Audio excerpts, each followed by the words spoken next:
Voilà pour les titres, mesdames, messieurs, bonsoir et bienvenue dans cette édition. À 2 jours de la célébration de la journée mondiale de lutte contre le sida prévue pour le 1er décembre prochain, les responsables du Haut Conseil national de lutte contre cette pandémie, partenaires techniques et financiers, décideurs étaient réunis à Koulouba ce matin. C'était à la faveur de la 8e session du Haut Conseil national de lutte contre le sida, présidé par le président de la République, Ibrahim Boubacar Keïta. Il a été question des avancées déjà réalisées en la matière et des défis à relever. Et pour réussir le challenge, les experts recommandent la création effective du Fonds national de lutte contre le sida. Reportage Ndeye Sissoko. Un fléau au Mali et à travers le monde, le VIH-Sida l'est assurément. Loin de céder à la fatalité, le Mali s'est engagé à faire de la lutte contre la maladie l'une de ses priorités majeures. Depuis plusieurs années déjà, notre pays a fait de la gratuité des antirétroviraux une réalité pour faciliter l'accès aux soins des personnes vivant avec le VIH-Sida. Cette 8e session ordinaire du Haut Conseil national de lutte contre le sida a servi de cadre pour faire le point des avancées et déterminer les stratégies à mettre en place pour réussir la mission. Rappelons qu'en 2011, 34 millions de personnes vivaient avec le VIH-Sida dans le monde. Et l'Afrique subsaharienne restait la région la plus touchée avec 23,5 millions de personnes infectées. Cependant, selon le même rapport de l'ONU, une baisse de 24% des nouvelles infections a été constatée dans 22 pays d'Afrique subsaharienne, dont le Mali. Au Mali, on peut constater que le taux de séroprévalence a chuté de 1,7% en 2001 à 1,3% en 2006 et à 1,1% en 2012. Ce qui montre que le Mali a atteint l'objectif de l'inversion de la tendance de la propagation de ce fléau. Il faut cependant maintenir cette tendance à la baisse et même l'accélérer afin d'arriver à l'élimination de ce fléau. Au Mali, nous avons une population globale d'environ 16 millions d'habitants, sur lesquels environ 100 000 personnes sont infectées. Ajoutons que les progrès enregistrés dans notre pays ont été quelque peu freinés par la crise au nord, qui a eu pour conséquence la destruction des services de santé et des médicaments, le déplacement massif des populations, toute chose qui peut contribuer à un risque important de nouvelles infections. En plus de la crise au nord, un autre problème a attiré l'attention de l'assistance. Il s'agit de la prévalence extrême au VIH-Sida dans les zones d'orpaillage traditionnelles. Le président de la République, Ibrahim Boubacar Keïta, très attentif aux différentes interventions, assure qu'il fera son devoir pour contribuer à l'éradication de la maladie. Il n'est pas possible que nous laissions reproduire ici ce qui s'est passé dans d'autres pays, des compounds miniers sur lesquels il y a des villes ultramodernes avec tout ce qu'il faut, alentour des ghettos.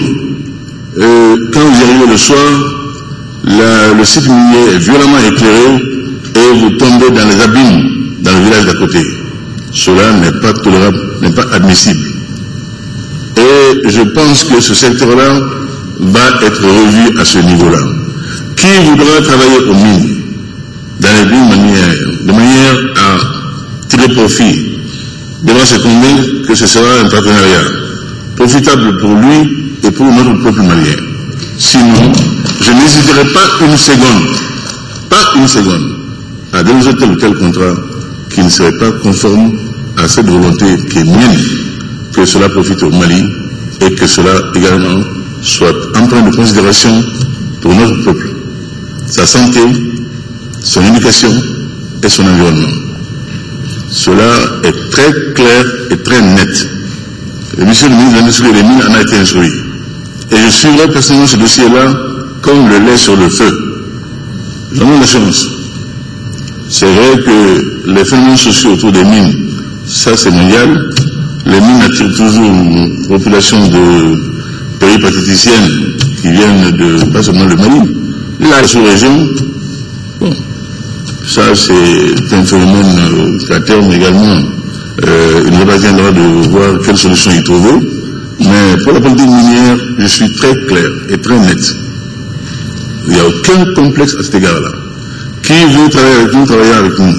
Qui nous respecte, sera là. Qui ne nous respecte pas, on pense que le profit n'a rien à faire au Mali. C'est clair. Et d'accompagnement utile de ceux des nôtres qui aujourd'hui en cette douleur.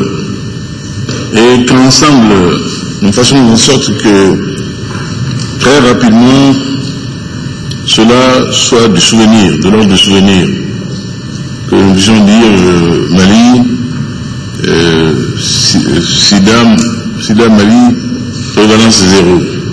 Là, nous pouvons dire nous avons réussi. En attendant, je crois que c'est le temps de l'effort auquel nous sommes tous appelés. Et merci pour la lutte contre le sida, merci pour le Mali, merci pour la solidarité humaine.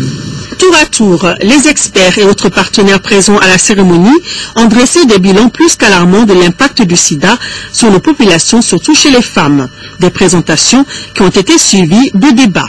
Bénéficiant des contributions de l'État, de la Banque mondiale, du Fonds mondial et de la BAD, le Haut Conseil national de lutte contre le sida insiste sur la création effective du Fonds national de lutte contre le sida et l'organisation dans les mois à venir d'une table ronde des bailleurs de fonds pour une meilleure efficacité dans la lutte contre la maladie.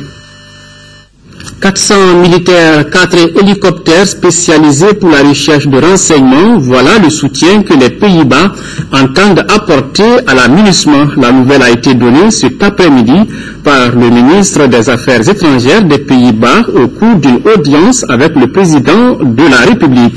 Voilà, nous restons toujours avec le ministre néerlandais des Pays-Bas, qui a eu une séance de travail avec le ministre malien de la Défense et des anciens combattants. Les échanges ont porté sur la mise en place d'une armée professionnelle et notamment la formation de notre armée. Et dans quelques instants, nous allons retrouver le reportage de Bourama Traoré. Mais nous voyons ici l'entretien que le ministre a eu avec le président de la République. Voilà, nous restons avec le ministre néerlandais des Affaires étrangères qui a eu une séance de travail avec le ministre malien de la Défense et des anciens combattants. Les échanges ont porté sur la mise en place d'une armée professionnelle et républicaine à travers la formation. Nous retrouvons le reportage de Bourama Traoré. D'abord, les ministres néerlandais en charge des affaires étrangères et de la défense ont reçu des honneurs militaires. Ensuite, ils se sont retrouvés avec leur homologue malien, Soumaïla Boubèye Maïga, pour une séance de travail. La rencontre qui va durer une quarantaine de minutes s'achève sur une décision du Pays-Bas d'envoyer près de 380 soldats au Mali dans le cadre de la MINUSMA. Parce que nous sentons une responsabilité pour la sécurité et le développement du peuple malien. Nous souhaitons contribuer à une situation où le Mali redevienne ce pays de prospérité et de paix qu'il a été depuis très très longtemps. Les 380 soldats néerlandais vont donc renforcer la capacité de la MINUSMA. Cette force internationale a besoin de plus de 12 000 hommes pour mener à bien sa mission de stabilisation et de lutte contre le terrorisme au Mali. Nous avons bien sûr apprécié la coopération au plan bilatéral avec les Pays-Bas et apprécié la décision de s'engager encore plus dans la MINUSMA, notamment en engageant des moyens aériens, c'est-à-dire des hélicoptères Apache et puis avec des forces spéciales. Et nous avons souhaité que cet engagement contribue à renforcer les capacités de la MINUSMA, donc par voie de conséquence nos propres capacités, et puis puisse s'intégrer dans une coopération encore plus étroite avec les forces internationales pour faire face aux groupes terroristes et mafieux qui constituent la menace fondamentale pour nous tous. Un dernier point, nous avons aussi estimé et convenu que à travers la coopération avec la MINUSMA, nous allons aussi développer nos relations bilatérales avec les Pays-Bas. Entre le Mali et les Pays-Bas, c'est une coopération vieille depuis plus de 40 ans. Cette coopération a de beaux jours devant elle, puisque ces pays amis s'engagent aux côtés du Mali pour la mise en place d'une armée professionnelle et républicaine. Suite aux incidents survenus aujourd'hui à l'aéroport de Kidal, le gouvernement nous a fait parvenir un communiqué dont voici la teneur. Après l'évacuation du palais du gouverneur et les autres bâtiments publics par les groupes armés, le 16 novembre, le gouvernement a pris des dispositions pour y installer officiellement le gouverneur le 28 novembre 2013 et engagé effectivement le retour de l'administration et des services sociaux. À cet effet, le Premier ministre, accompagné d'une forte délégation, s'est rendu à Gao hier 27 novembre dans la perspective de se rendre à Kidal ce jour. Ce matin, l'aéroport de Kidal a été le théâtre d'incidents regrettables durant lesquels les forces armées maliennes ont été prises à partie par les éléments incontrôlés. Les FAMA ont notamment essuyé des jets de pierre et des tirs d'armes. Seules face aux manifestants, elles ont procédé à des tirs de sommation pour se dégager. Le gouvernement s'étonne de l'absence de mise en place par l'administration d'un dispositif adéquat de sécurisation de l'aéroport de la ville en dépit de son information préalable de l'organisation de cette mission dont elle a assuré le transport. Le gouvernement déplore ces incidents au cours desquels 3 personnes ont été blessées qui sont en cours d'évacuation sur l'hôpital régional de Gao. Ces événements regrettables, moins d'un mois après l'assassinat des 2 journalistes français le 2 novembre, indiquent que les efforts doivent être poursuivis en faveur de l'affirmation de la souveraineté nationale sur l'ensemble du territoire du Mali afin de permettre l'instauration d'un dialogue inclusif avec toutes les parties prenantes, de soustraire cette partie du Mali aux actions des groupes terroristes et d'y restaurer une paix durable.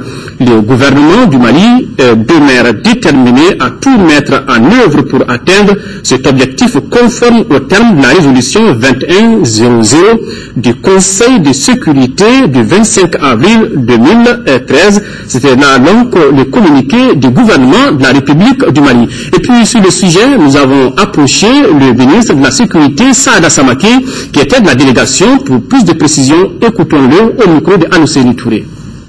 Dans le cadre du retour effectif de l'administration dans les 3 régions du Nord, et singulièrement à Kidal, le Premier ministre a décidé, après l'évacuation des locaux du gouvernement par les mouvements armés, de conduire lui-même personnellement une délégation gouvernementale pour aller installer le gouverneur dans son palais.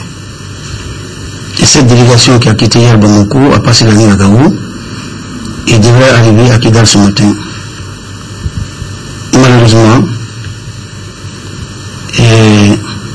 cette mission qui avait été soigneusement préparée avec tous les partenaires impliqués dans le processus de sortie de crise de Kidal n'a pas pu avoir lieu parce que des manifestations sont déroulées à Kidal et précisément à l'aéroport. Les manifestants qui étaient à l'aéroport ont pris à partie la section des forces armées qui étaient présentes à l'aéroport à l'accueil du Premier ministre. D'abord par des jets de projectiles et par des tireurs embusqués qui ont fait usage de leurs armes. Et d'ailleurs, c'est une de ces balles-là qui a cassé la vitre arrière du véhicule du commandant de la région de Kidal. Et probablement ces tirs qui sont venus, ces tirs embusqués, certainement a fait des blessés parmi la foule. Il y a 3 blessés qui sont présentement évacués sur Gao et pris en charge par le personnel médical de l'hôpital. Et face à cette nouvelle situation à Kidal, nous devons analyser froidement et tirer toutes les conséquences de là que les uns et les autres viennent de poser. Il revient à l'État maintenant de s'assumer, de faire en sorte que l'État des droits, l'autorité de l'État soit établie à Kidal. Et nous avons reçu des instructions, nous y travaillons, et je pense dans les jours à venir, des mesures vont être prises pour faire de Kidal d'abord comme les autres capitales régionales. Et le gouverneur va reprendre sa place dans son palais. En attendant, quel appel avez-vous à lancer à l'endroit des populations de Kidal et du Mali en général? Bon, je pense que, quelle que soit la gravité de l'acte posé, il faut que les uns et les autres gardent leur sérénité. D'abord à Kidal. Un appel qui lance aux populations de Kidal. Elles ne sont pas toutes impliquées dans cette affaire. Je l'ai dit que ces manifestants musulmans étaient bien préparés. Bien préparés. Également à la population également du Mali, c'est pour dire que Kidal est une priorité pour le gouvernement du Mali. Et nous allons y travailler. Donc de faire confiance au gouvernement et que les uns et les autres comprennent qu'on va changer maintenant, que le changement va être perçu à Kidal.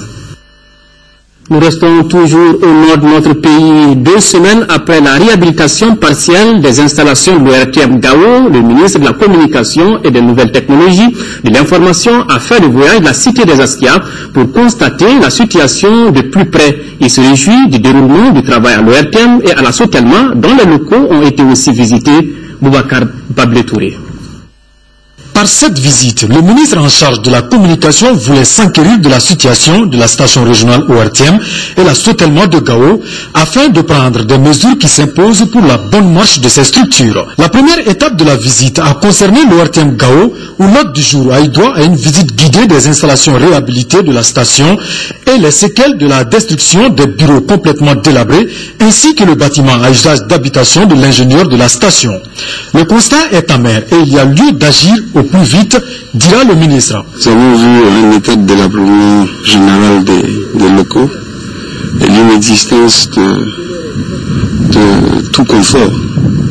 Donc aujourd'hui, nous notons qu'il est prioritaire de ramener de l'électricité parce que l'ORTM Gao tourne sur le groupe et en partie essaie. Les charges sont énormes sur le groupe. Aménager un certain confort dans les locaux et les bureaux. Et je crois qu'à partir de là, petit à petit, on essaiera de remonter le niveau. Après l'ORTM Gao, cap sur la Sotelma.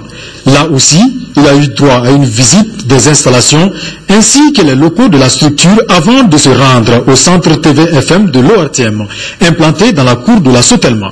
À ce niveau aussi, il a pu constater de visu ce qui a été fait et ce qui reste à faire. Nous avons visité très rapidement les installations techniques de la Sotelma et nous sommes heureux de constater que malgré quelques difficultés, ils arrivent quand même à offrir un service de qualité à la population.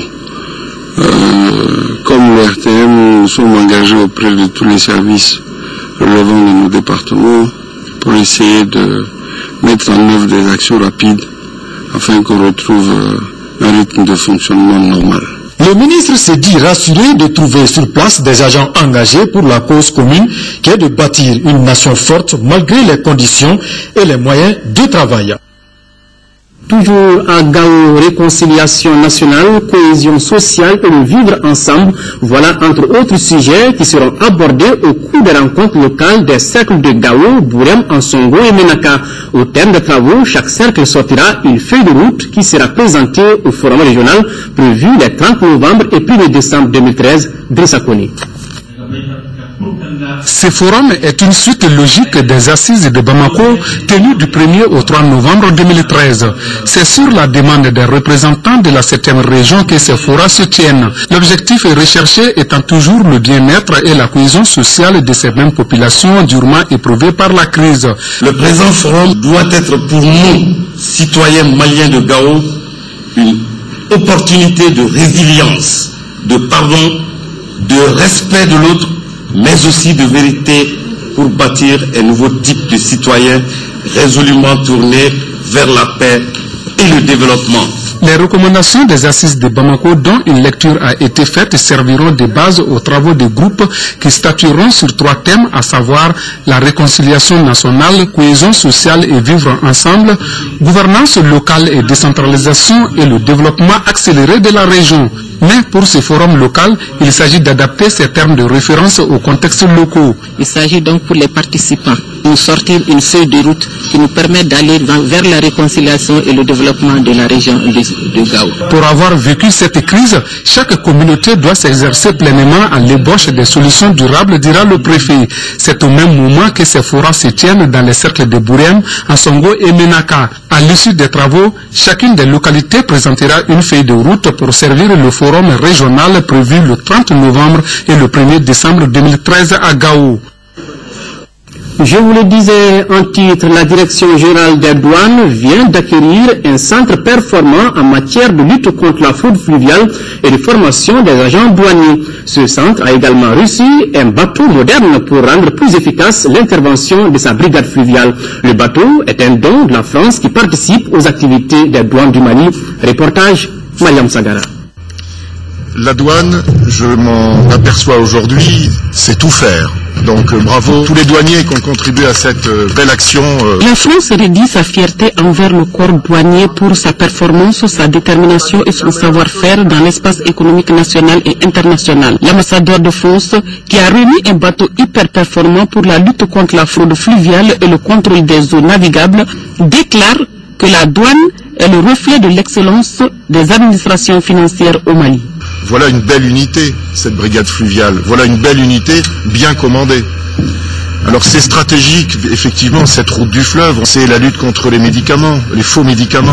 C'est la lutte contre le trafic d'armes. Nous, la France, très modestement, on est juste fiers de contribuer avec cet équipement. Nous, on est juste fiers de contribuer à aider les douanes maliennes. Avant cette remise, le ministre des Finances a procédé à l'inauguration du centre nautique des douanes situé à Samaya au bord du fleuve Niger. Ce centre multifonctionnel est un atout pour les soldats de l'économie afin de maîtriser les fraudeurs sur l'eau et sur terre à travers des renforcements de capacité par des formations adéquates en matière douanière. Être douanier, c'est être multidimensionnel, multisectoriel, multifonctionnel. La douane, effectivement, a vocation fiscale, c'est vrai, mais il a aussi une vocation de régulation de l'économie et une vocation de surveillance des frontières. En matière de surveillance des frontières, je tiens à ce moment-là à saluer le partenariat qui existe entre la douane malienne et tous les corps en République du Mali. L'accompagnement de la France dans la lutte contre le terrorisme et le grand trafic sur le fleuve a été fortement salué par le directeur général des douanes. Dans le cadre du Fonds de solidarité prioritaire, justice et sécurité en région sahélo-saharienne, qui est un instrument de coopération visant à renforcer les polices, les douanes et les ministères de la justice de la Mauritanie, du Mali et du Niger dans la lutte contre le terrorisme et les grands trafics, la coopération française fait don aux douanes maliennes d'un bateau et d'un important matériel de communication et de sécurité. La lutte contre la fraude en milieu fluvial a toujours été une préoccupation des douanes maliennes, même si les moyens rudimentaires jusqu'alors utilisés par le service ont montré leurs limites. Suite à la noyade d'un agent des douanes, noyade provoquée par des contrebandiers, la Direction générale des douanes a pris le phénomène à bras le corps.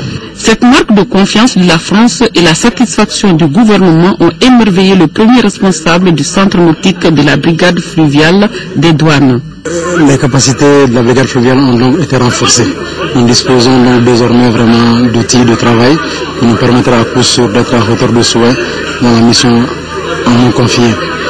Un sentiment de fierté surtout pour la Direction générale des douanes qui a su d'abord mettre en place ce projet innovant de lutte contre la fraude en milieu fluvial en y introduisant, n'est-ce pas, non seulement la formation des agents, mais également l'utilisation d'embarcations et d'appareils nautiques, n'est-ce pas, modernes.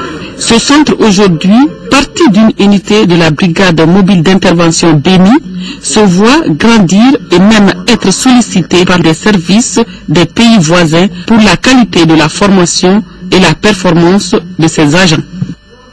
Et ça roule vite. Sur un tout autre plan, célébration de la Journée internationale des droits de l'enfant, un événement célébré chaque 20 novembre dans le monde. Plusieurs activités étaient prévues pour cette célébration dans notre pays. Fatoumata Koni. C'est un prélude de forum sur la corruption que le comité de suivi anticorruption a initié cette session. C'est une session de mise à niveau du plan national d'action et de suivi des recommandations issues des états généraux de la corruption et de la délinquance financière. Il s'agissait pour les agents anticorruption de maîtriser le plan d'action, de partager la méthodologie et de proposer des recommandations. Je peux vous donner l'assurance que les recommandations auxquelles vous avez abouti ne resteront pas lettres mortes. Par exemple, la rédaction des manuels de procédure. Nous savons que c'est une plaie, le système de contrôle. Parce que pour faire un bon contrôle, il faut qu'il y ait un manuel de procédure. S'il n'y a pas de manuel de procédure, ça ouvre la porte à toutes sortes d'abus. Des recommandations permettant certainement la mise en œuvre des activités du plan d'action. L'objectif recherché, c'est de redynamiser la lutte contre la corruption au Mali. Nous attendons qu'ils nous répondent pour qu'on puisse finaliser le rapport. Il a fait des propositions de remodélage du plan d'action initial pour qu'il soit plus dynamique et pour que les choses aillent un peu plus vite et de façon plus conséquente. Le forum anticorruption est annoncé pour la semaine prochaine. D'ici là, le comité est à pied d'œuvre pour sa bonne organisation en vue de lutter efficacement contre la corruption et la délinquance financière. Voilà, vous l'aurez certainement compris, c'était là la rencontre sur la corruption et la délinquance financière, c'était au CICB.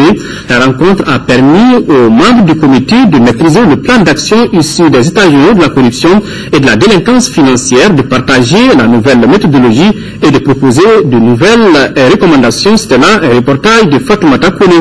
Nous retrouvons Fatoumata Kone, célébration de la Journée internationale des droits de l'enfant, un événement célébré chaque 20 novembre dans le monde. Plusieurs activités étaient prévues pour cette célébration dans notre pays. Fatoumata Kone.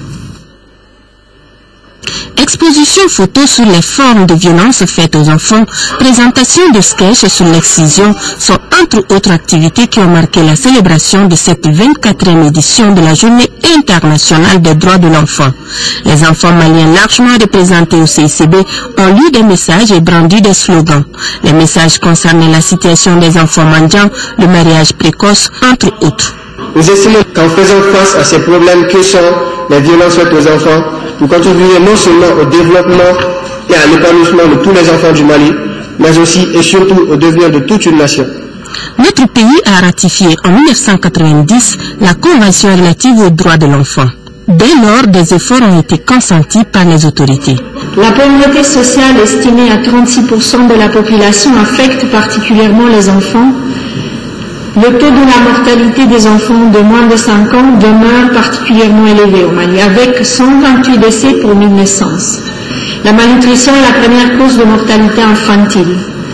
Et 20% des enfants naissent déjà avec une insuffisance pondérale. C'est énorme.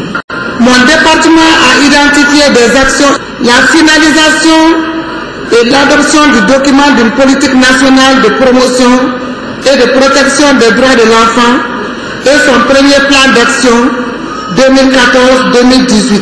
L'élaboration et l'adoption d'une stratégie nationale de lutte contre le mariage précoce.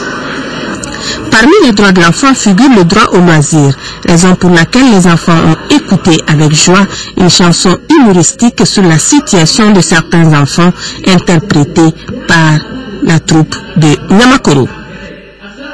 Le contrôleur général de police Hamidou Gogouna Kansai est désormais le directeur national de la police. La passation de commandement a été effective ce jeudi à l'école nationale de la police en présence de la hiérarchie militaire. Reportage Mamourou Sidibé.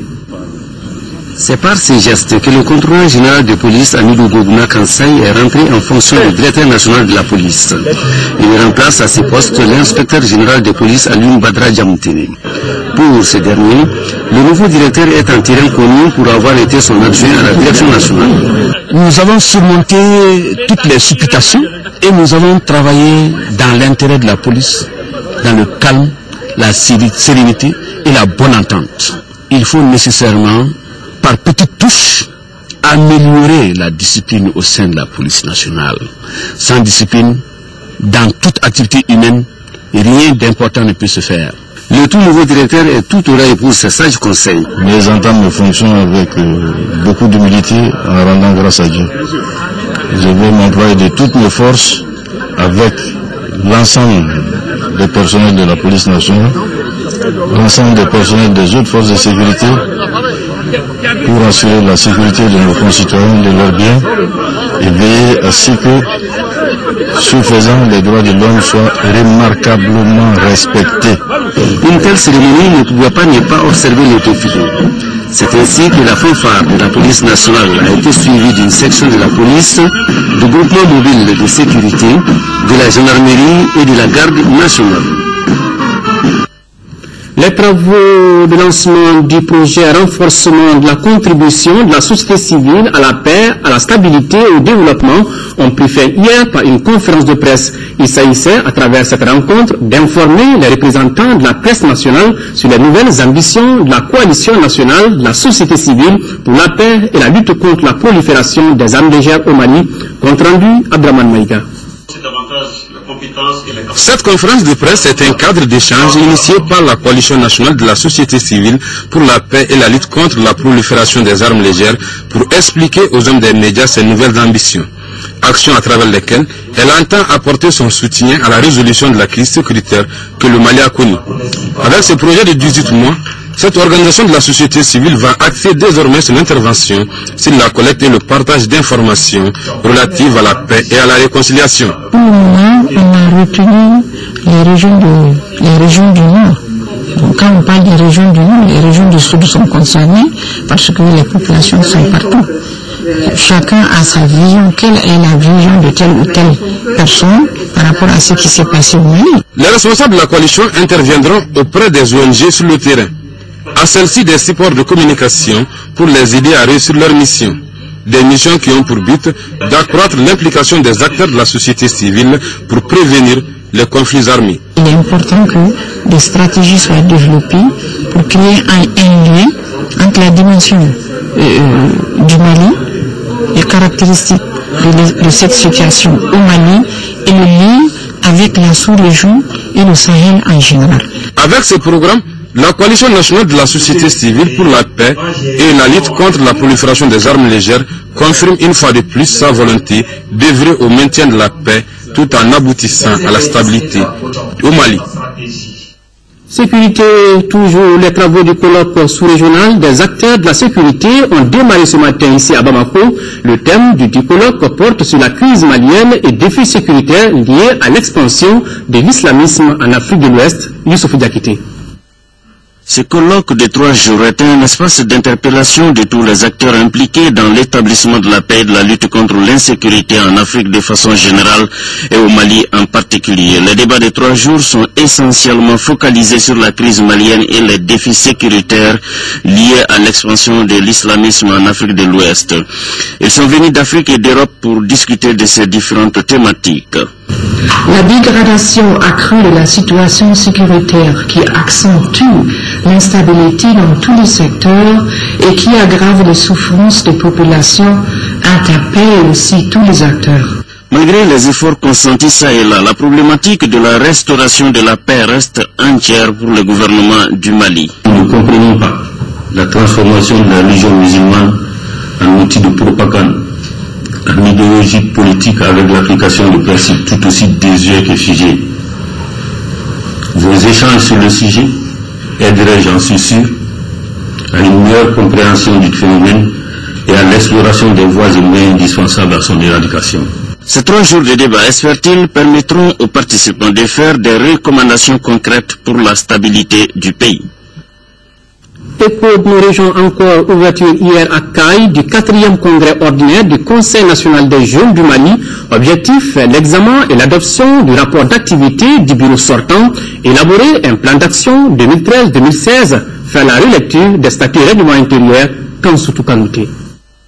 Il s'agit pour la jeunesse malienne de faire le bilan des activités menées par le comité exécutif national pendant le mandat écoulé, de relire les textes régissant leur organisation et doter le comité exécutif national d'un nouveau bureau. Je formule encore le souhait que nous tenons un congrès apaisé et consensuel et que nous choisissons un président ou une présidente qui continuera les œuvres entamées et brandira plus haut le flambeau CNJ. Monsieur Al-Qaïdi Khalifa Touré a d'abord salué la présence des délégués de la France du Nord, des autres régions et sectes du Mali, avant d'ajouter qu'à la fin de ce congrès, il n'y aura ni gagnant ni perdant. Vous avez tous gagné sur vous-même. Vous aurez chacun, dans votre région, dans votre cercle, à remporter une victoire sur vous-même. Je vous invite donc à la vigilance.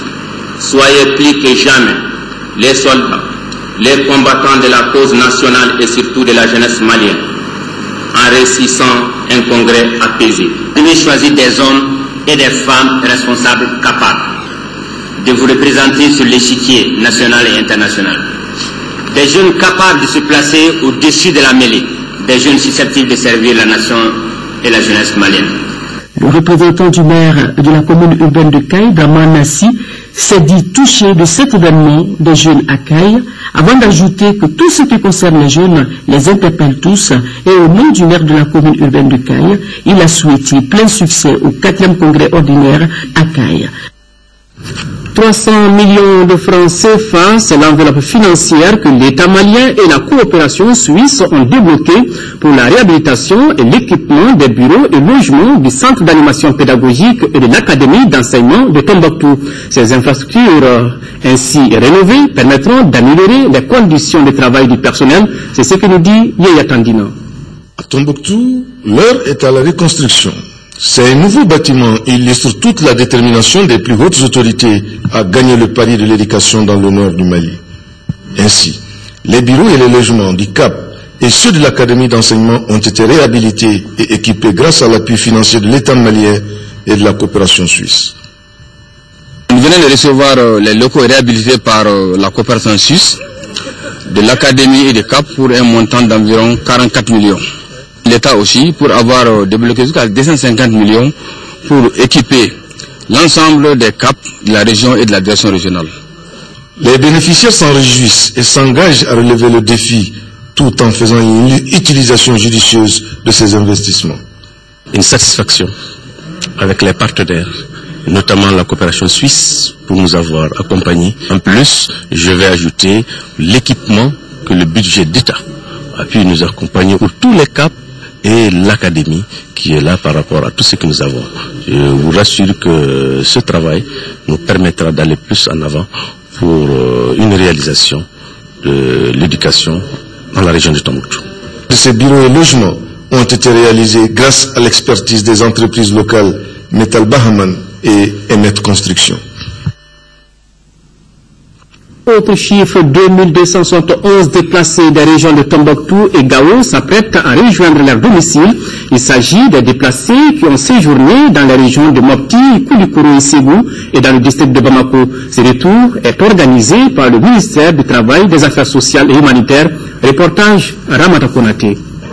Suleiman Touré, un quadragénaire handicapé visuel, fait partie des 2271 déplacés qui ont décidé de rejoindre leur domicile. Ce jardinier, avant l'occupation du nord du Mali, signe son retour après 19 mois de séjour à Bamako. Il se dit content de pouvoir y retourner avec ses neveux.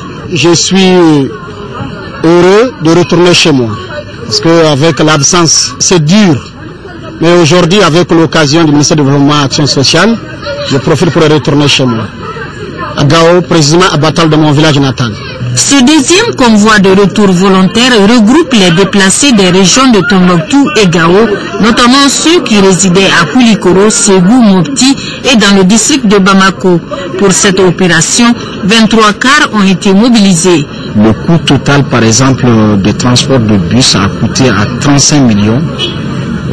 L'affrètement de ces bus qui doivent amener les déplacés jusqu'à Mopti. Deux autres doivent continuer à Gao. À côté de ce tableau se dressent des difficultés comme le refus de partir de certains déplacés suite au manque de financement dès le départ. Au dire du conseiller Thiam, des kits alimentaires seront remis aux déplacés de retour volontaire une fois arrivés à destination. Une délégation de l'Assemblée nationale avec à sa tête le président de l'intercommission a effectué une visite de terrain hier sur les différentes réalisations du PCDA. La visite intervient dans le cadre d'un nouveau financement accordé au programme Compétitivité et Diversification agricole par la Banque mondiale Garibou Pérou. La Banque mondiale vient d'accorder au programme Compétitivité et Diversification agricole un prêt sans intérêt de 20 millions de dollars pour 2 ans. Avant la ratification de cet accord de financement, l'Assemblée nationale du Mali décide d'abord de faire la connaissance des activités menées par le PCDA. Et la meilleure façon de contrôler pour elle, c'est une visite de terrain. C'est un signe de responsabilité qu'on vient de donner à notre entreprise. Donc moi je suis très heureuse. Et pourquoi ne pas même ériger PCDA en agence d'exécution pour piloter des projets comme ça? Parce que vous voyez, au Brésil, c'est l'agriculture familiale qui a tiré l'économie vers le haut. 4 sites ont été visités par la délégation. Le premier site est celui de Keita Frankali, situé sur la route de Koulikoro, est une production intensive de la papaye solo, irriguée par le système goutte à goutte. Ensuite, 2 unités de transformation des produits locaux à Bamako et le dernier, la serre multi-chapelle, une technique de production de tomates qu'Amadou Sidibé expérimenté à Katibougou. On ne peut plus avoir de commentaires pour demander que ce projet soit appuyé. Nous sommes très fiers de ce projet. L'innovation, l'amélioration des infrastructures, la coordination et l'accès au financement sont les composantes du PCDA. À travers ces composantes, le programme vise à contribuer à l'accroissement et à la diversification des revenus et des opportunités économiques en milieu rural. En attendant donc le 5 décembre prochain, date de la ratification de l'accord de financement, les acteurs du secteur agroalimentaire peuvent déjà se préparer. Se préparer pour nouer un partenariat avec le programme Compétitivité et Diversification Agricole. Voilà, des tomates bien mûres. Monde agricole toujours, l'Union nationale des coopératives des planteurs et maraîchers du Mali lance un projet d'expertise des effets de la crise sur les activités de développement qu'elle mène. Le projet, qui va durer 1 an avec un budget de plus de 27 millions de francs CFA, va essayer d'analyser tous les problèmes que connaissent les membres des coopératives des localités touchées par la crise sécuritaire dans notre pays. Reportage Adama Koulibaly. Ce projet de l'Union des coopératives des planteurs et maraîchers du Mali qui vient d'être lancé est un appui du programme destiné aux organisations de la société civile. Le projet va durer 12 mois avec un montant de 27 315 995 francs CFA, somme cofinancée par l'Union européenne, le Danemark, la Suède, la Suisse et le Canada. Il couvre les coopératives de Tombouctou, Gao, Mopti et le district de Bamako. Le projet dénommé Analyse de l'effet de la crise sécuritaire sur les coopératives membres de l'Union nationale des coopératives des planteurs et maraîchers pourra donner plus de vision aux acteurs du secteur. Le maraîchage peut faire vivre toute une famille. C'est une filière qui a été un peu négligée et le besoin se fait sentir aujourd'hui. Pendant la période de crise, pendant la période de soudure, le maraîchage vient en appoint. Le vice-président de l'Union a déclaré qu'il faut diagnostiquer les causes d'une maladie avant de chercher les médicaments de soins. L'identification des effets de la crise sécuritaire et leur prise en compte permettra au niveau des coopératives de relancer durablement leurs activités de production pour éviter la famine et ses corollaires de maladies et de malnutrition. Le représentant de la Direction nationale de la protection civile et de l'économie solidaire d'ajouter que le projet est dans la perspective de la recherche par le gouvernement de la stabilité avec l'appropriation du processus de développement par la pérennisation des programmes destinés à la société civile.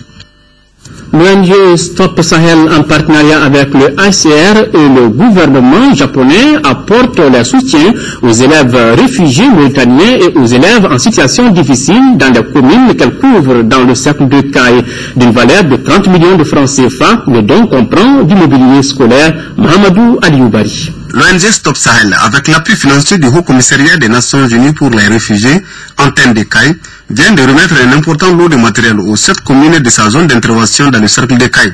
D'une valeur d'environ 30 millions de francs CFA, ce don est composé de 623 tableaux bancs, 10 tableaux bureaux enseignants, 8 charrettes pour le transport des élèves réfugiés et 40 tableaux à chevaliers. Ces réalisations effectuées sont la résultante des efforts consentis par l'ensemble des acteurs impliqués, notamment notre partenaire financier et technique, HCR et le Japon.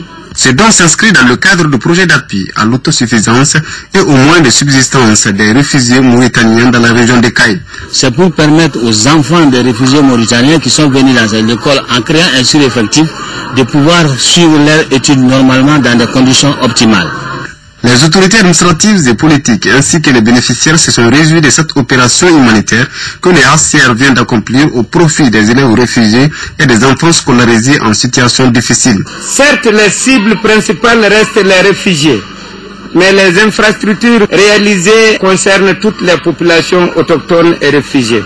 Signalons que l'ONG Stop Sahel, en partenariat avec le HCR, à travers le gouvernement japonais, a fait beaucoup de réalisations dans le cercle de Caille dans tous les domaines: éducation, santé, agriculture, activités génératrices de revenus, entre autres. À présent, cette annonce, faire de nos villes des espaces où il fait bon vivre, c'est l'objectif de la politique nationale de la ville. Le document en question a été validé la semaine dernière. L'interview de la semaine s'intéresse aujourd'hui à cette politique. Yaya Konaté reçoit Moussa Mara, ministre de l'Urbanisme et de la politique de la ville. Rendez-vous après ce journal. Page noire de cette édition, l'ancien président de la Cour constitutionnelle, Salif Kanouté, nous a quittés hier à l'âge de 79 ans. Ses obsèques ont eu lieu aujourd'hui à Lafiabougou, en présence des parents, amis et anciens collaborateurs. Reportage Nando Dambélé.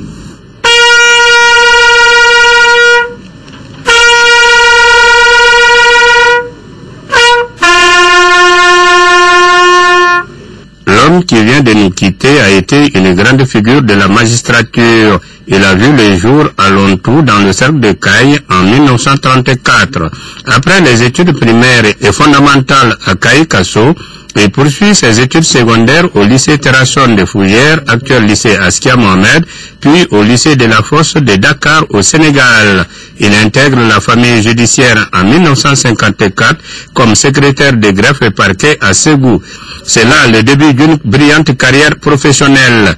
Après son passage à l'Institut des hautes études d'outre-mer en France, Salif Kanouté est nommé greffier en chef à Boukouni, puis juge de paix à 100 de 1964 à 1969. Il est alors affecté à Sikasso en 1970, puis à Gao de 72 à 74, d'où il vient servir à la cour d'appel. Le magistrat à l'éloquence hors pair est alors nommé procureur général près la Cour spéciale de sûreté de l'État en 1984. 6 ans plus tard, il est nommé procureur général près la Cour suprême. Il fait valoir ses droits à la retraite en 1993 et est nommé conseiller en 1995 à la Cour constitutionnelle. Salif Kanouté devient ensuite président de cette institution le 28 août 2003. Partout où il a passé, ce grand officier de l'Ordre national du Mali a fait l'admiration de ses pairs. Il a été de tous les combats de la justice depuis que le Mali est indépendant. Et je me rappelle qu'il y a juste une semaine, M. Salif Kanouté était dans mon bureau. Et chaque fois qu'il venait, il n'a jamais cessé de conseiller la nouvelle génération, la jeune génération. Il était très sociable, serviable. Et même si Salif va en mission, avant d'arriver chez lui, il vient chez moi d'abord. Reposant désormais pour l'éternité au cimetière de Lafiabougou, Salif Kanouté laisse derrière lui 6 orphelins et une veuve éplorée.